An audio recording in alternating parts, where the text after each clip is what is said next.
Hello, today I'm going to give you a tour of Lincon Cathedral. You may recognise me. I am the Lincon Imp and I know the cathedral rather too well. Once, long ago, I flew into the cathedral. I was a young imp and had lost my way. Once inside I was very naughty, hiding things, breaking things and making lots of noise. After a while the angels got so tired of me that they turned me to stone. Anyway, on with our tour. Lincon Cathedral is very old indeed and dates right back to the days of William the Conqueror. William had already built an impressive castle above the town, so he must have thought, why not build a cathedral too? And here it is.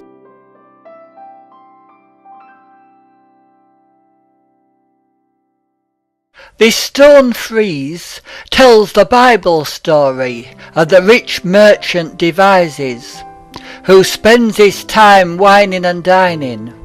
He has no time for the poor, so when he dies he is dragged down by demons into the depths of hell. Allow me to introduce you to some friends of mine. Saint Hugo and the Swineherder. When St. Hugo was building the cathedral, he asked many rich people for money, but they turned him down. However, a poor swineherder said, "I will give you everything I possess for your cathedral." St. Hugo was very touched and promised that the swineherder would be raised up just as high as Hugo himself. So here they are, both equal height, looking out over Lincon. We have looked at the outside of the cathedral. Now shall we enter? In medieval times the cathedral was looked upon as being God's domain, a part of heaven here on earth, so the entrance had to be extra impressive. This is magnificent. The interiors of cathedrals are really awesome. They were really built to impress.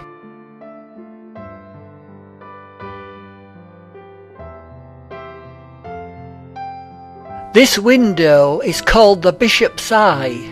It faces south towards the sun to welcome in God's power. It does not have any designs on it, as it is made from thousands of pieces of broken medieval glass. Lincon Cathedral has a huge number of stained glass windows. On sunny days the coloured light dances around the floor. This is the Dean's window, which shows the Last Judgment and also St. Hugo's burial in the cathedral.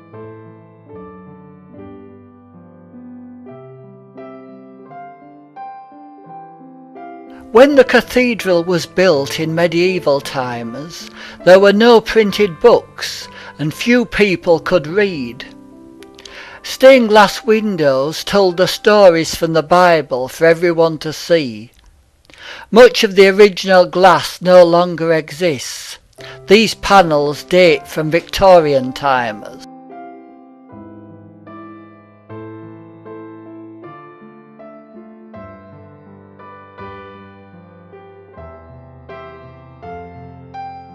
In the past, when bishops and other important people died, they liked to be buried in the cathedral because it is a holy place. Their remains are under the floor with monuments built in their memory above.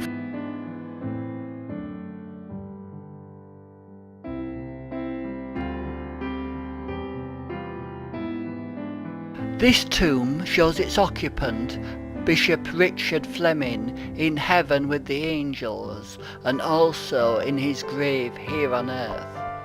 Ugh, yuck!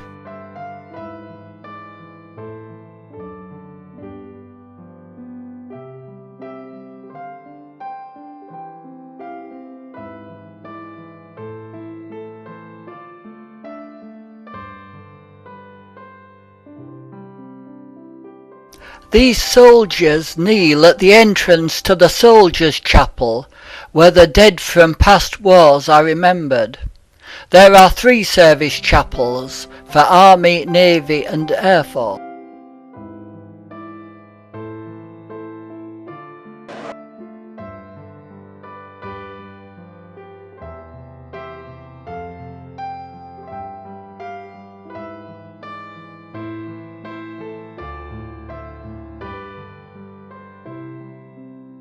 An authentic 1,000-year-old font.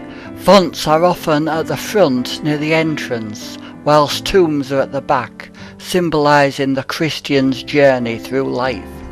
This is the decorative ceiling of the bell tower. The round trap door was used to hoist up the bells.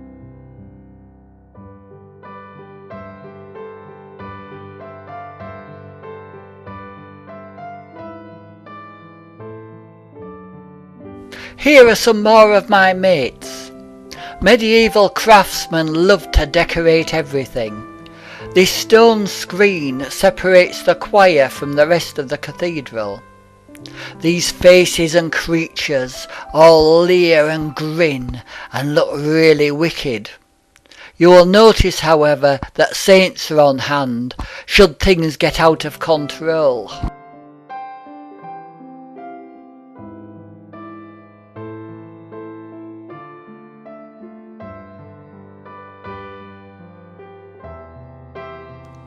This is the St. Belise Chapel, and the wall paintings are by Duncan Grant, who was a conscientious objector during the First World War. St. Belise was the patron saint of wool merchants. This chapel remained locked for many years because of objections about the lack of clothing on the figures.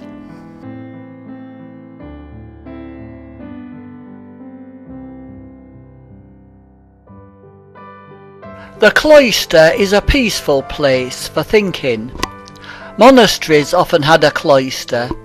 The monks could walk around there thinking about their faith while stretching their legs. Many cathedrals were part of a monastery. However, Lincon Cathedral never was. I hope you have enjoyed your tour of the cathedral. I am here 24/7. Come over to Lincon and say hi.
Hello, today I'm going to give you a tour of Lincon Cathedral.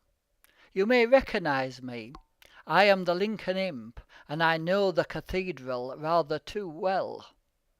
Once, long, long ago, I flew into the cathedral. I was a young imp and had lost my way. Once inside I was very naughty, hiding things, breaking things, and making lots of noise. After a while the angels got so tired of me that they turned me to stone. Anyway, on with our tour.